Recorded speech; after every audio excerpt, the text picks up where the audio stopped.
I'm sitting in between Britani and Meredith when I say, hey, Britani told me you go 0 to 100. She said that you big sister her and are in her business and she doesn't want your advice and it's bullshit.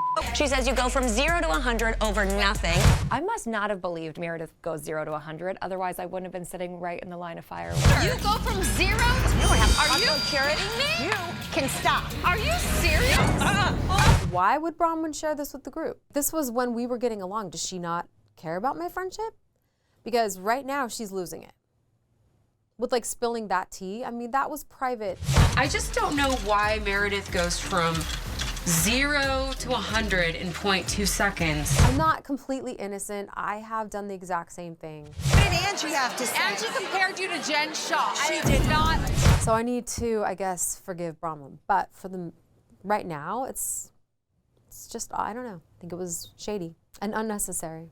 So Britani, at this point, is talking out of both sides of her mouth, where she's like giving Meredith compliments and accolades and then saying something completely rude. And Bronwyn's the last person you want to tell anything to, because if it's her business, it needs to stay private, but she wants to repeat everybody else's. And I think it's like her way of taking attention off of her. But I think Bronwyn participated in that conversation. Yeah, Meredith's a sleeping dragon. She's usually like the calmest one until you really provoke her, and then she does have a big reaction. I think it takes a long time to get a reaction from Meredith. She's pretty like stable, has everything, you know, well thought out in her head before she speaks. So to say that it's just a wrong characterization of her. She just like goes from nothing, just kind of like rests on her laurels, la la la, and then to like freaks out. It seems like whenever she takes a nap or goes to sleep, she wakes up mad. I don't know what triggers it, maybe she just holds it all in until she can't deal with it anymore, but she needs a moment. So Bronwyn shows up on a tender in an outfit I've seen before. Bronwyn! Bronwyn! You made it! Lisa, your best friend is here! There's a costume. She rolled up and looked like she was ready to swim back to shore if she needed to. That was not purchased for the boat trip. I already had that. I love when somebody's like, what is this craziness? And I'm like, that was already in my closet. I just pulled it out. But yeah, it's an all Moschino look from a few years ago. And if you own, you know, life preserver hat and you're going on below deck, you have to pack it. I loved her outfit. That was like my favorite, the favorite outfit ever. Like one of my favorite outfits I think I've ever seen. And it was so on theme. And I loved that outfit, yeah. The hat, everything was good. Bronwyn! Oh my gosh! That was good. Good job. It's like, where do you even find these? You know, like I have an inflatable at home, but it doesn't look this cute on me in a dress.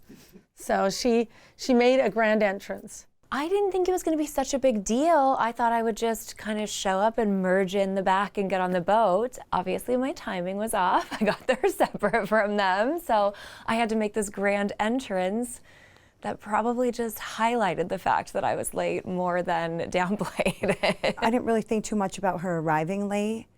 I just think she historically has been like, I'm not doing this, and like does it a lot, so it probably felt the same for that situation. I'm sure she was embarrassed. It was something that my family comes first, and they were upset about what was going on. First it was I stole a car, then it was all kinds of other things. And I'm not going to repeat Grand them. Theft Auto. Like, It's disgusting, it's manipulative, it's trying to dig in my past and find something to discredit me. I'm not embarrassed about my past. When I said this to Todd, he was like, I don't think you should fly halfway across the world to be with people who do this. Look, it's upsetting for him.